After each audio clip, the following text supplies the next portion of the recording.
Commander Jack Miller stood at the viewport of the Earth diplomatic vessel Horizon, watching as Jupiter's swirling storms passed below. The massive gas giant had always impressed him, but today his attention was fixed on something else entirely, a structure that definitely wasn't human-made, hovering just beyond the planet's outermost ring. "Lieutenant Wilson, are you seeing this?" he asked, his voice steady despite the hammering in his chest. Kate Wilson adjusted the sensors, her fingers moving with practiced efficiency across the control panel. "Yes, sir. Definitely artificial. Definitely not one of ours." She looked up, eyes wide with the implications. "It's really happening." First contact. After decades of searching the stars, humanity had finally found proof they weren't alone. Or more accurately, proof had found them. The structure, sleek and crystalline, suddenly emitted a pulse of blue light that washed over their ship.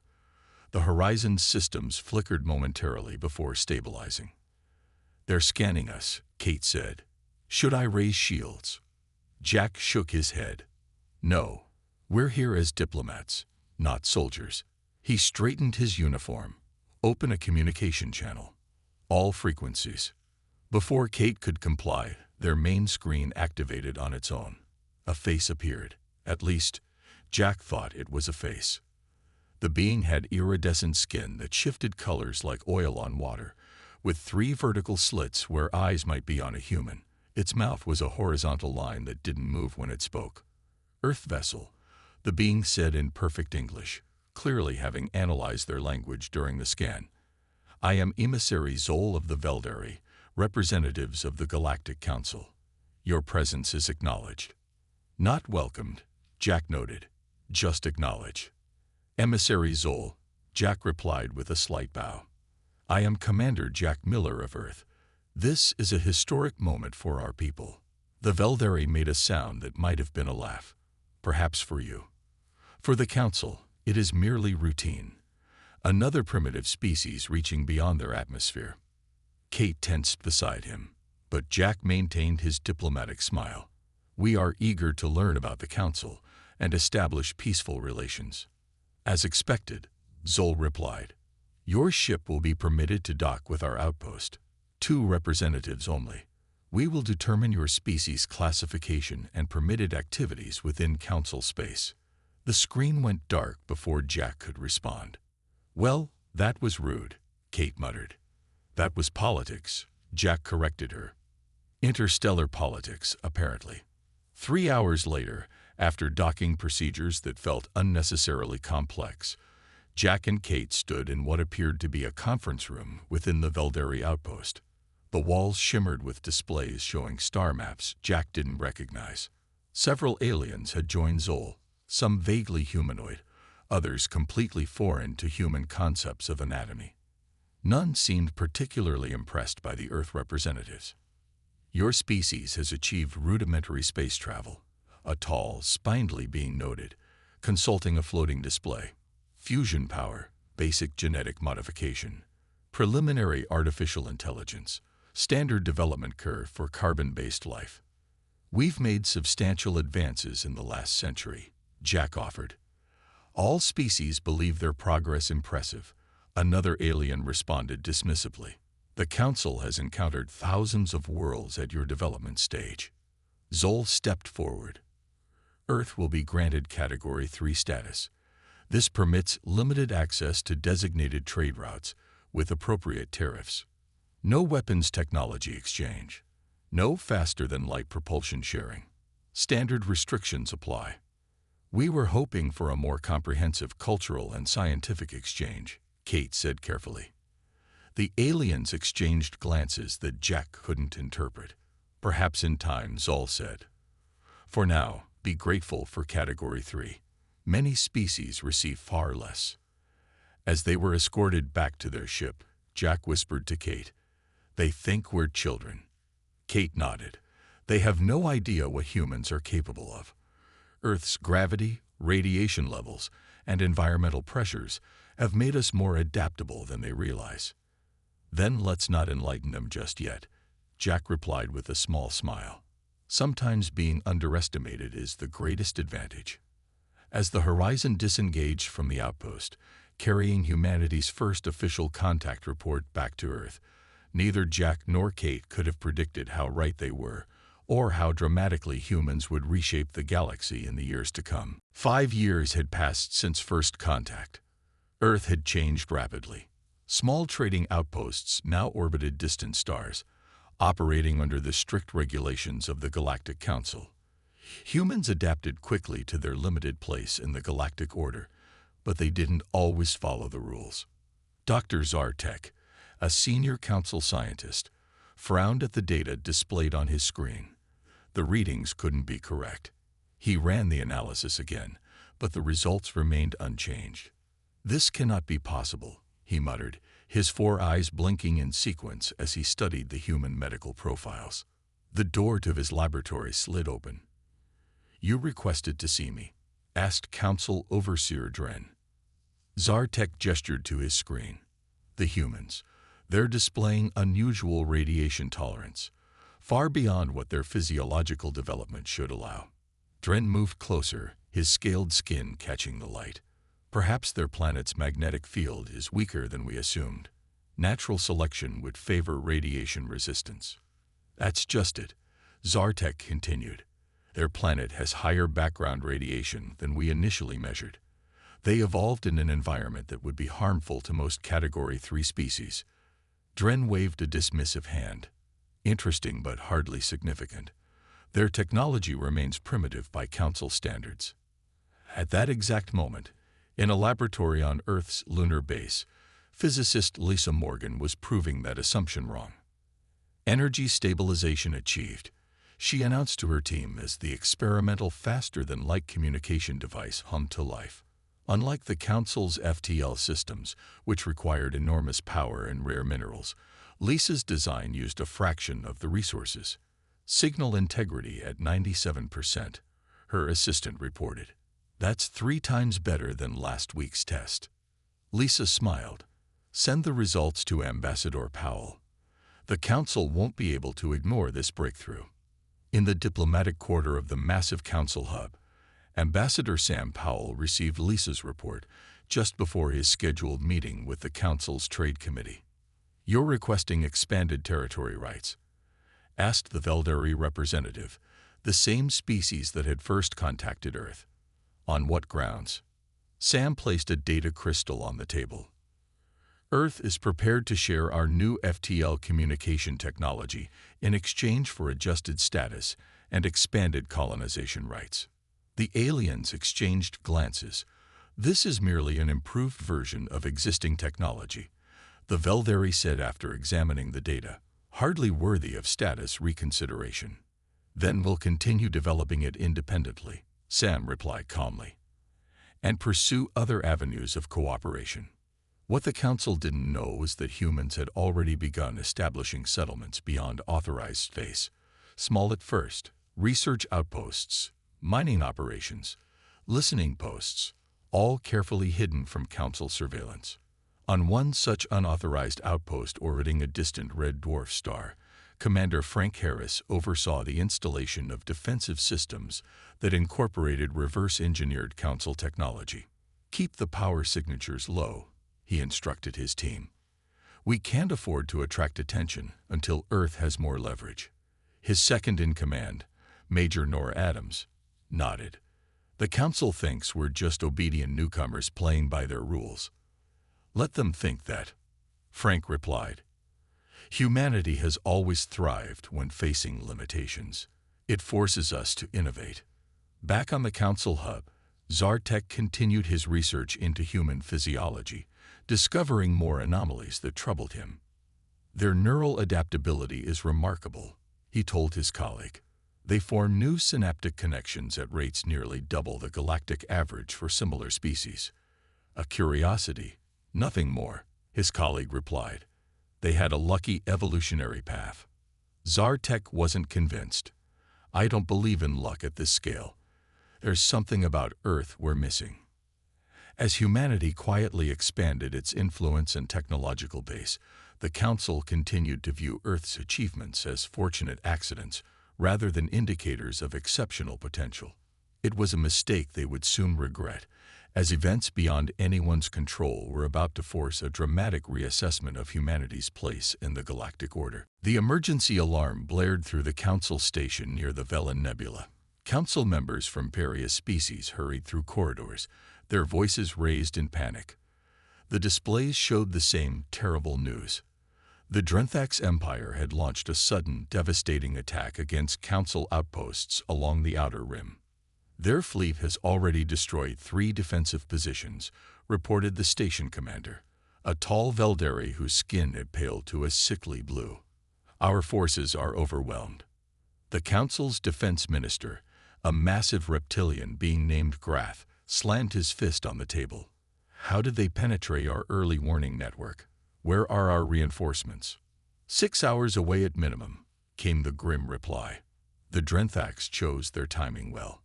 On the tactical display, red indicators showed the advancing Drenthax warships. They moved with ruthless efficiency, exploiting gaps in the Council's defensive line. Their weapons tore through shields that had been considered impenetrable. "We need to evacuate," someone suggested. "This station cannot withstand their attack." Before anyone could respond, a communication officer interrupted. "Minister, we're receiving a transmission from an Earth vessel. They're requesting permission to assist." Silence fell across the command center. Earth vessels weren't supposed to be in this sector at all. Their limited trading rights kept them far from this region of space. "Put them through," Grath ordered. The screen flickered to life, showing a human woman in a uniform that wasn't familiar to the Council members. Her dark hair was pulled back tightly, her expression determined. "This is Captain Olivia Martins of the Earth Defense Force. We've detected the Drenthax attack and are in position to intercept. Request permission to engage." Grath's eyes narrowed. "Earth has no military rights under Council law. Your presence here is unauthorized." "With respect, Minister," Captain Martins replied, "we can discuss regulations after we deal with the ships trying to kill you." Before Grath could respond, the tactical officer shouted, 3 Drenthax destroyers breaking through the outer perimeter. On the screen, Captain Martinez turned to give orders to her crew. "Permission or not, we're moving to intercept. Martins out." The display showed a small fleet of Earth vessels moving into formation. They were smaller than Council ships, more angular in design. The Council members watched with a mixture of curiosity and desperation as the human ships accelerated toward the incoming Drenthax destroyers. "Their ships are too small," the Veldari commander observed. "They'll be destroyed." What happened next defied all Council tactical predictions. The Earth vessels didn't engage from a distance as Council doctrine required. Instead, they closed to point-blank range, executing maneuvers that seemed impossibly tight. Their ships rotated and changed direction faster than the Drenthax targeting systems could track. "They're using projectile weapons," gasped a Council analyst. "Physical ammunition in space combat." The antiquated approach proved unexpectedly effective. The Drenthax shields, designed to repel energy weapons, offered little protection against the tungsten slugs accelerated to tremendous speeds by Earth's rail guns. The human vessels swarmed around the larger Drenthax ships, like insects attacking a much larger prey. "Their pilots are insane," whispered Grath, watching as an Earth ship deliberately flew through a debris field that would have shredded Council vessels. The station shook as a stray Drenthax shot struck its outer shields, but the immediate threat was diminishing. Captain Martinez's voice came through again. "Minister, we've created a gap in their formation. Your evacuation ships can depart through the southern corridor. We'll cover your retreat." Grath hesitated only briefly before giving the order. "Begin evacuation procedures." As Council personnel boarded the escape vessels, they watched the humans continuing to fight. The Earth ships took damage but kept fighting, displaying a tenacity that surprised even the most battle-hardened Council warriors. "Why would they risk their lives for us?" asked the Veldari commander. "We've given them nothing." Grath had no answer, but he knew one thing for certain. The Council's assessment of humanity had been catastrophically wrong. These weren't the actions of a primitive species grateful for scraps from the galactic table. These were the actions of equals, perhaps even superiors, in the art of survival. When the last evacuation ship departed, Captain Martinez's final transmission was brief.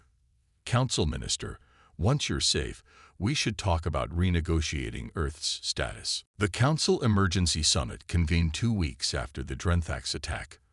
Representatives from 17 species gathered in the Grand Chamber, their usual formality replaced by urgent whispers. At the center of attention stood 2 humans, Earth scientists Paul Chen and Diana Wright. "Explain again how you bypassed the Drenthax shield harmonics," demanded the Council's chief technologist, an 8-limbed being whose translucent skin pulsed with bioluminescent patterns. Paul stepped forward, activating a holographic display. "We didn't try to overpower their shields. That's the traditional approach most species take." He gestured to the spinning model of a Drenthax destroyer. "Instead, we identified microfluctuations in their shield matrix and synchronized our weapons to those specific frequencies." Diana continued, "Think of it like finding the exact musical note that makes a glass shatter. We didn't need more power, we needed precise timing." The council members exchanged glances. The solution seemed so obvious in hindsight, yet none of their experts had considered it during decades of conflict with the Drenthax. "How did you develop this technique so quickly?" asked a Veldari representative. Diana smiled slightly. "Humans have a long history of asymmetric warfare. When faced with a technologically superior opponent, we don't try to match their advantage. We find ways around it." In another chamber nearby, military officials from both Earth and the Council analyzed combat footage from the recent battle. "Your pilots took unnecessary risks," stated the Council's fleet commander, watching as human ships performed maneuvers that violated standard safety protocols. Captain Olivia Martinez, now promoted to Commodore following her successful defense of the Council station, shrugged. "Earth's gravity is higher than most Council worlds. Our pilots can withstand G-forces that would incapacitate other species. We use that to our advantage." "And these tactical formations?" asked another official, pointing to a display showing Earth vessels moving in seemingly chaotic patterns. "Adapted from predator swarms on Earth," Olivia explained. "Wolves hunting larger prey, specifically. Ancient but effective."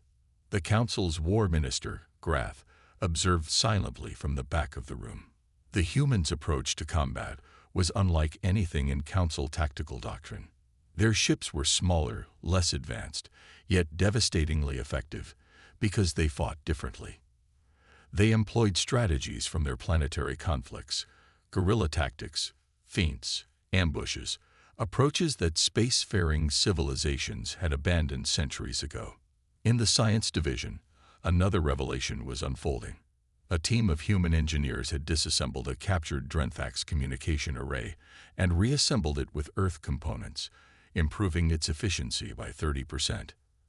"How is this possible?" asked a Council researcher. "Your technology is centuries behind ours." The lead engineer, a woman named Laura Bennett, wiped grease from her hands. "Sometimes fresh eyes see solutions that experts miss. You've been using the same approach for too long." The Council's initial dismissal of humans as primitive was rapidly transforming into something else: fascination and, increasingly, respect. In the diplomatic wing, Earth's Ambassador Sam Powell met with the Council's High Committee. The power dynamic had shifted dramatically since their last meeting. "Earth requests full membership status," Sam stated firmly. "Equal voting rights, unrestricted travel permits, and technology exchange programs." The committee chair, a Veldari who had once dismissed humans as barely worth acknowledging, leaned forward.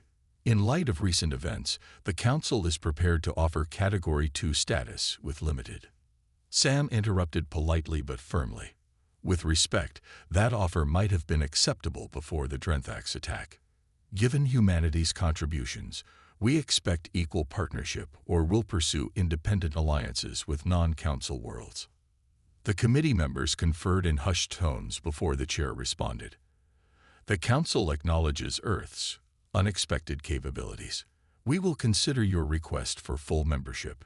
As Sam left the chamber, he passed Zartek, the council scientist who had first identified humans' unusual radiation tolerance.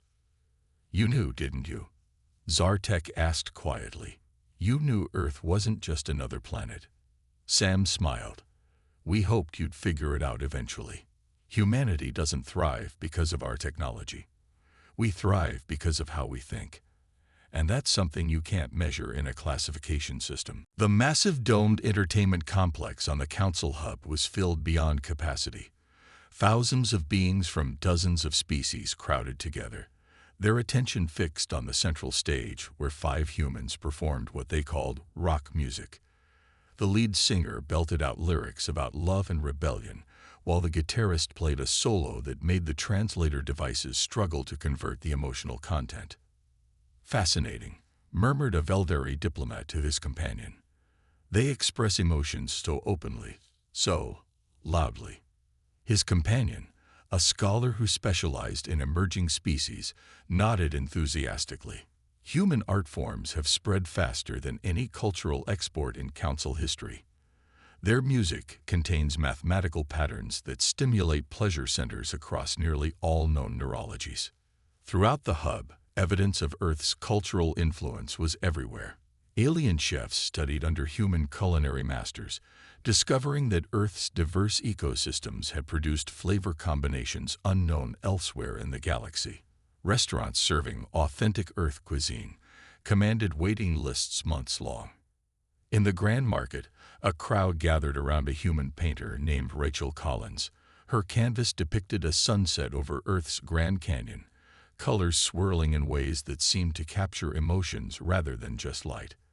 "How much for this piece?" asked a wealthy merchant from the Proxima colonies. Rachel smiled. "Not for sale. This is part of the cultural exchange exhibit. I'll pay triple whatever they're offering," the merchant persisted. Such scenes repeated across council space as alien species discovered human creative output. Earth music, art, literature, and film offered emotional ranges that surprised species with more logical or restrained cultures. Even Earth's ancient myths and religions fascinated scholars from older civilizations. Earth diplomat Eric Johnson toured the Cultural Ministry, accompanied by officials from 7 different species. His project, an interspecies cultural exchange program, had grown from a small experiment to one of the Council's most successful initiatives. The key insight, Eric explained as they walked, was recognizing that humans aren't unique in our creativity. We're just more comfortable expressing it publicly. A Zenith philosopher, whose species was known for their emotional restraint, nodded thoughtfully. "Your human openness has unlocked similar tendencies in my people. Our youth now create art in ways not seen for generations." In a nearby conference center, representatives from historically hostile species sat together at round tables, a design borrowed from Earth diplomatic traditions. "The human approach to conflict resolution focuses on finding common interests rather than just compromising," explained the facilitator. "They call it win-win negotiation." Council observers noted with amazement how species that had fought for centuries now engaged in productive dialogue. Human diplomatic methods, developed on a planet with thousands of diverse cultures, proved remarkably effective at bridging alien differences. In the hub's residential sector, apartments were being redesigned with features inspired by Earth homes. Communal gathering spaces, cooking areas for shared meals, even indoor plants. Council architects studied how humans created environments that fostered both community and privacy. "Their social structures are remarkably adaptable," noted a council sociologist.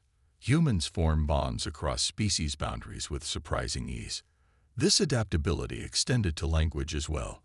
While other species struggled with alien communication, humans quickly absorbed new languages, developing hybrid dialects that facilitated trade and cultural exchange.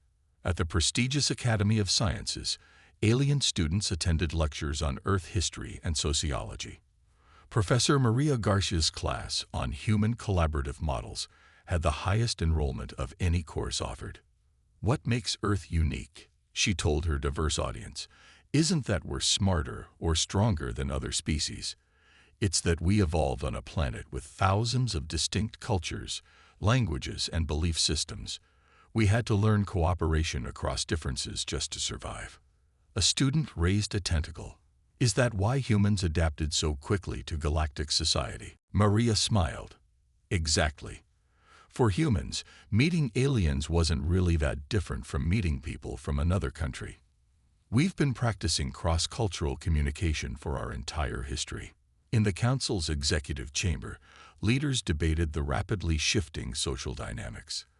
The Veldari High Counselor, once dismissive of humans, now addressed his colleagues with concern. We cannot ignore how quickly Earth culture is reshaping our societies. Their ideas spread like. He searched for an appropriate metaphor, then borrowed a human one. Like wildfire. And Elder Zenith nodded gravely. Perhaps this cultural impact is more significant than their military or technological contributions. They are changing how we think. What none of them fully grasped yet was that humanity's greatest strength wasn't their adaptability or creativity in isolation. It was how these qualities combined to build bridges between previously incompatible civilizations, reshaping the very social fabric of the galaxy. The Grand Hall of Oxford University's new interstellar campus buzzed with activity. Students from 17 different species moved between lectures, their translator devices creating a soft background hum of multiple languages being converted simultaneously. The campus, once limited to human scholars, now hosted the galaxy's most prestigious exchange program. Professor Alan Foster stood before his diverse class, gesturing to the holographic display showing Earth's ancient philosophical traditions. Socratic questioning doesn't give answers, he explained to the alien students. It helps you discover knowledge through careful inquiry. This approach is fundamental to how humans learn. A Veldari student raised 3 fingers, their species' way of requesting permission to speak. But isn't certainty more efficient than questions? Alan smiled. Efficiency isn't always the goal. Sometimes the journey of discovery reveals insights that direct instruction would miss. This simple exchange represented a profound shift in galactic education. For millennia, Council species had emphasized knowledge transfer, the efficient downloading of established facts. Human teaching methods, with their emphasis on critical thinking and exploration, initially seemed primitive, but were producing remarkable results. In the medical wing of the campus, Dr. Naomi Wells supervised a mixed team of human and alien physicians as they adapted Earth surgical techniques for different physiologies. Human medicine developed without access to regeneration tanks or neural stabilizers. She explained to visiting council officials. We had to become experts at working with what we had. The council's medical director, a being whose crystalline body structure had initially made them skeptical of primitive human approaches, now watched with fascination. Your species' medical innovations under resource constraints are humbling, they admitted. Our reliance on advanced technology became a limitation. Human medical practices, particularly emergency field procedures developed during Earth's many conflicts, were revolutionizing care across council space. Techniques once considered archaic were saving lives in situations where high-tech approaches failed. In another part of the campus, the history department hosted an unprecedented project. Council historian Zalvor collaborated with human archaeologist Will Rogers to recover lost knowledge about the council's own past. Many of our oldest records were destroyed during the cataclysm, Zalvor explained to a documentary crew. But humans have unique methods for piecing together historical narratives from limited evidence. Will nodded, displaying fragments of ancient council texts. Earth historians developed these techniques, studying civilizations that disappeared thousands of years ago. We're applying the same approaches to recover council history. This knowledge exchange worked in both directions. Council species shared technology that helped humans advance rapidly, while Earth provided new methodologies that revitalized stagnant fields of study throughout council space. Perhaps the most profound exchange happened in the philosophy department, where Earth's diverse ethical traditions offered new frameworks for addressing council moral dilemmas. Concepts like restorative justice and categorical imperatives provided fresh perspectives on conflicts that had remained unresolved for centuries. Professor Layla Johnson led a seminar on Earth's major religious and philosophical systems, attended by council ethicists seeking to understand humanity's moral diversity. Humans developed hundreds of different ethical frameworks, she explained. We had to learn how to coexist despite fundamental disagreements about the nature of reality itself. A council philosopher interjected, "This explains your species' unusual tolerance for contradictory viewpoints." Layla smiled. Exactly. Living with contradiction made us more adaptable to new ideas. In the university's central plaza, a meeting was underway that would have been unimaginable just years earlier. The council's education minister formally signed an agreement making Earth educational methods the standard throughout council space. The human approach to knowledge, questioning, exploring, testing, refining, has demonstrated superior outcomes across all metrics, the minister announced to the assembled crowd. Watching from the sidelines, council scientist Drenthax whispered to his human colleague, "When we first encountered Earth, we thought we had nothing to learn from you." Dr. Maya Peterson nodded. That's the beauty of knowledge exchange. It's not about who has more advanced technology. It's about different perspectives illuminating blind spots we didn't know we had. As the ceremony concluded, news arrived that applications for council students seeking Earth University placements had increased tenfold. Knowledge had become Earth's most valuable export, reshaping how the galaxy learned, thought, and solved problems. In council chambers light years away, leaders reviewed reports of this educational revolution with a mixture of wonder and concern. "We thought they would merely adopt our ways," one elder remarked. "Instead, they are transforming ours." The Grand Council chamber glittered with the ceremonial lights of all member species. Today was historic. Earth was officially receiving full council membership with equal voting rights. The massive circular hall was filled beyond capacity, with representatives from hundreds of worlds gathered to witness the ceremony. Earth Ambassador Sam Powell stood tall as the ancient induction ritual began. The council's supreme arbitrator, a Veldari whose lifespan measured in centuries, approached with the crystal of union. In recognition of Earth's contributions to galactic peace and prosperity, the arbitrator intoned, "We extend full membership rights and privileges to humanity." Sam accepted the crystal, its surface catching the light in ways that seemed to reflect all the colors of Earth's oceans. 7 years had passed since first contact. 7 years that had transformed humanity's place in the cosmos. "On behalf of Earth, I accept this honor," Sam said. "And I renew our commitment to the principle that has guided us through the stars. Unity in diversity." The phrase, now famous throughout council space, had become more than a slogan. It represented the fundamental shift Earth had brought to interstellar relations. Across the galaxy, the effects of this new balance were visible everywhere. On the contested world of Proxima Centauri IV, once the site of bitter territorial disputes, human-designed neutral colonies now served as meeting grounds for species that had previously been enemies for generations. Governor Natalie Clark oversaw the colony with a diplomatic touch that had made her famous throughout the sector. Under her administration, the colony had become a model for cooperative development. "The secret is simple," she explained to visiting officials. "We design shared spaces that meet everyone's needs rather than segregating by species. When people live together, they find common ground naturally." This approach, revolutionary by council standards, had spread to dozens of disputed worlds. Human colony designs, with their emphasis on communal spaces and mixed habitation, created environments where long-standing hatreds gradually dissolved through daily interaction. In the military sphere, the changes were equally profound. Admiral Olivia Martinez, once captain of a single Earth vessel, now commanded the Joint Council Earth Defense Fleet. Under her leadership, the fleet had adopted human tactical innovations while incorporating the best council technologies. "The Drenthax sued for peace after our last engagement," she informed the Defense Council. Their ambassador specifically cited our unpredictable combat methods as the deciding factor.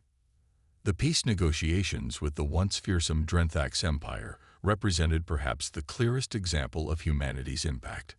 Earth diplomats, unfamiliar with centuries of failed talks, had proposed novel approaches that broke through traditional deadlocks. Chief negotiator Greg Hansen had shocked council members by inviting Drenthax leaders to Earth for direct talks, something no council species would have considered. They expected tricks and posturing. Gray explained afterward. Instead, we showed them our oceans, our mountains, our cities. We let them experience Earth's diversity firsthand.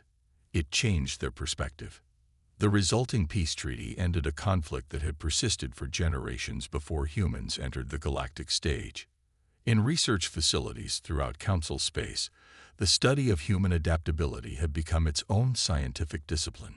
Council biologists were particularly fascinated by humanity's unusual combination of physical resilience and neural plasticity. Humans evolved on a planet with extreme environmental variations, explained Zartek, now heading the Council's Comparative Evolution Department. Their adaptability isn't just biological, it's cultural, psychological, and social. They expect change and embrace it rather than resisting. This insight had led to new approaches in Council development programs. Instead of imposing standardized solutions, Council aid now focused on adaptive responses tailored to local conditions, an approach humans had perfected during their own planetary development. As the induction ceremony concluded, Sam Powell joined the Council's Executive Committee for the first time as a voting member. The agenda before them included initiatives that would have been unimaginable before Earth's arrival: open borders between previously hostile regions, educational exchanges between distant systems, and joint research ventures combining multiple species' expertise. Earth has shown us that our differences need not divide us, stated the committee chair. Their philosophy of unity and diversity has become our guiding principle. Looking around the table at representatives from species that had once regarded humans as barely sentient, Sam felt a moment of quiet pride. Earth hadn't conquered the galaxy with superior weapons or technology. They had reshaped it with ideas, with the simple, powerful concept that different perspectives could be strengths rather than weaknesses. As the session began, the committee turned to their first agenda item: relocating the Council headquarters to a new neutral zone between Earth and Mars. 10 years had passed since humans first encountered the Galactic Council. The view from the observation deck of the new Council headquarters, located in the Earth-Mars neutral zone, offered a stunning panorama of humanity's home planet glowing blue and green against the blackness of space. Ambassador Lisa Morgan, who had once been a physicist developing FTL communication technology, now served as Earth's senior representative to the Council. She watched as ships from dozens of species arrived for the decennial summit, their diverse designs reflecting the cultures that built them. "It's hard to believe how much has changed," said a voice behind her. Lisa turned to see Zartek, the Council scientist who had first recognized humanity's unique adaptability. Now serving as the Council's chief science officer, he had become one of Earth's strongest allies. 10 years isn't long by Council standards, Lisa replied. Some members still consider us newcomers. Zartek made the gesture his species used to indicate amusement. Newcomers who reshaped the entire galactic order. His assessment wasn't exaggeration. In a single decade, human innovation had sparked a technological renaissance across Council space. The collaborative approach Earth scientists brought to research, combining insights from multiple disciplines, had accelerated development in fields that had stagnated for centuries. In the massive shipyards orbiting Jupiter, engineers from 17 species worked alongside humans to build vessels incorporating technology that would have seemed impossible 10 years earlier. The new ships combined Council energy systems with human-designed adaptive interfaces and tactical systems. The Quantum Navigation Array is online, announced Project Director Carlos Mendez as the newest exploration vessel prepared for its maiden voyage. We're ready to venture beyond the mapped regions. The joint human-alien expeditions had become the most prestigious assignments in the galaxy, using Earth's tradition of exploration, emphasizing flexibility and resourcefulness over rigid protocols. These missions were pushing into regions of space previously considered too dangerous to survey. On distant worlds throughout Council space, another Earth contribution was transforming landscapes. Teams led by environmental scientist Ella Wright applied Earth's hard-won knowledge of ecosystem restoration to planets damaged by industrial development or natural disasters. Earth nearly destroyed its own biosphere before we learned these techniques, Ella explained to local officials on a once barren mining world. Now we can heal worlds in decades rather than centuries. The Council's historical records noted that over 300 damaged planets had been revitalized using Earth methodologies, approaches that combined advanced technology with what humans called working with nature rather than against it. At the diplomatic level, Earth's influence was equally profound. The Council, once rigidly hierarchical with species classified by technological development, had transformed into a more egalitarian body where innovative ideas carried more weight than ancient status. The human model of collaborative governance has increased Council efficiency by 63%, reported the Analytics Division. Decisions that once required decades now reach conclusion in months. This transformation hadn't come without resistance. Some elder species, accustomed to dominance, had initially opposed Earth's rapid rise. But the practical benefits of human approaches, from military defense to educational methods to environmental restoration, had gradually overcome even the most entrenched opposition. As the summit convened, representatives from over 200 worlds gathered in the Grand Assembly. The agenda included initiatives that would have been unthinkable before Earth's arrival. Open technology sharing between all member species, joint colonization of newly discovered systems, and unified defense protocols.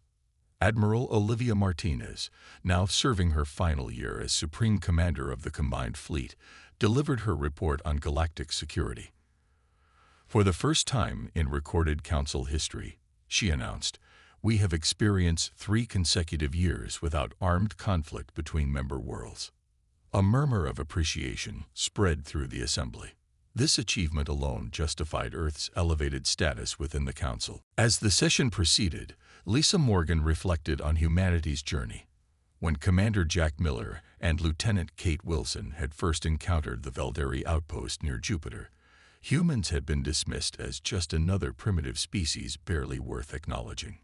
Now, 10 years later, Earth stood at the center of a galactic renaissance, its philosophies and methodologies reshaping civilizations that had existed before humans had mastered fire.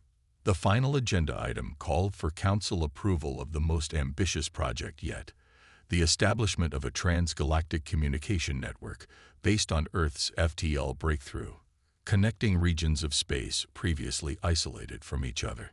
The vote is unanimous, announced the Council chair. The Earth Initiative is approved.